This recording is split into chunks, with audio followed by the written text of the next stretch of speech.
Welcome to the fifth lesson of SmartKnitter, Knit Instructions Level 1. Today, we will explain each layer in detail. We could zoom in and out of the canvas using the magnification bar on the top right panel. We could also type the magnification percentage in the input box beside. This is the layer panel. Each layer gives different information of the panel. First, let's take a look at the color layer. This layer shows the color of the panel. This is the structure layer. We could edit the knit structure of the panel here.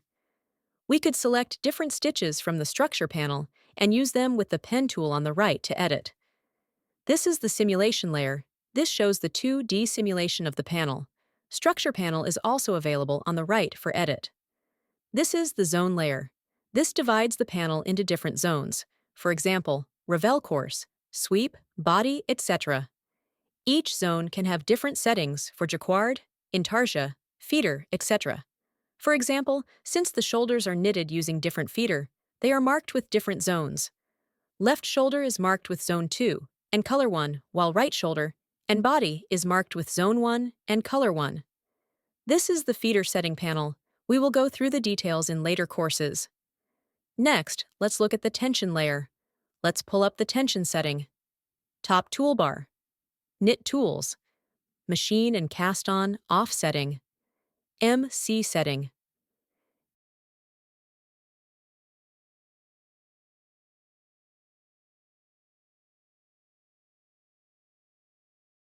At the tension layer, each sections are marked with different tension number. Technicians could set the actual tension on the machine for each tension number.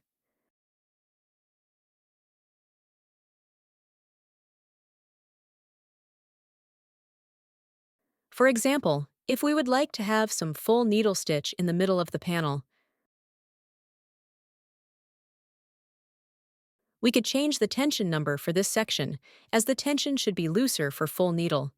The full needle part is now knitting in tension number 9 instead of 8.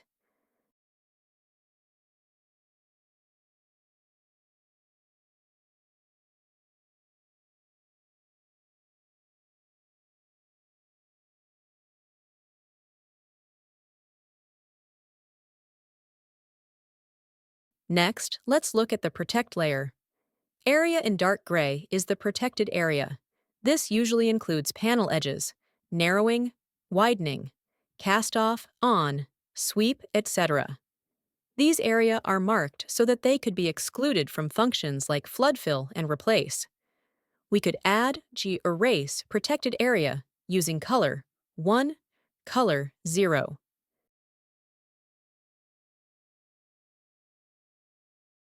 Next, let's look at option line layer.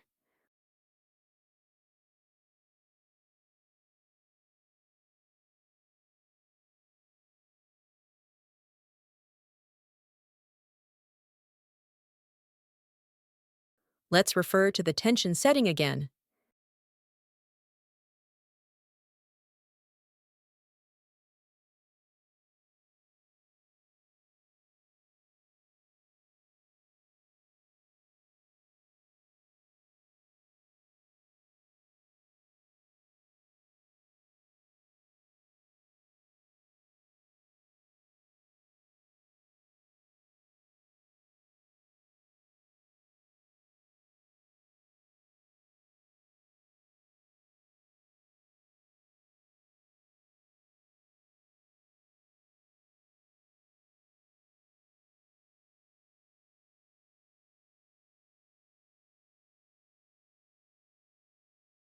Change the number by selecting the desired color and use the fill function in the tool panel. We usually use the same number for tension, roller, and speed for easier adjustment on the machine.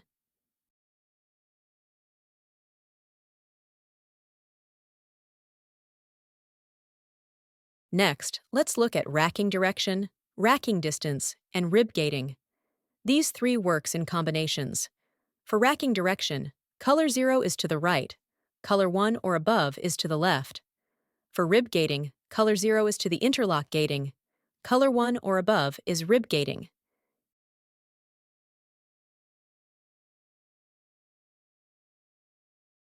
Next, let's look at knitting in single system.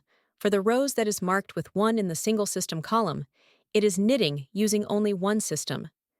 These few rows are knitted using feeder 3 only, while the rest of the body is knitted using feeder 3 and 5.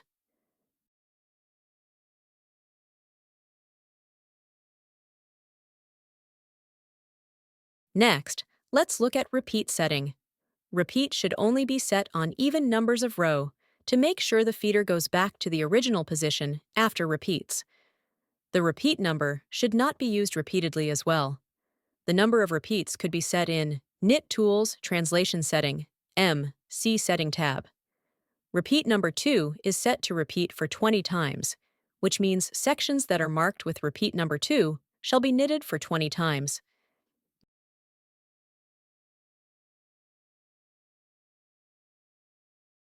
Next, let's look at feeder order.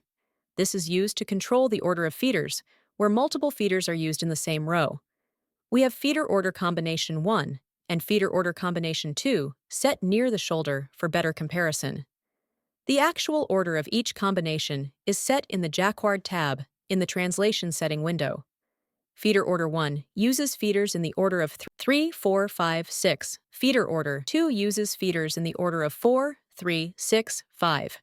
After translating to machine code, rows marked with combination 1 are knitted in the order of 3, 4, 5, 6.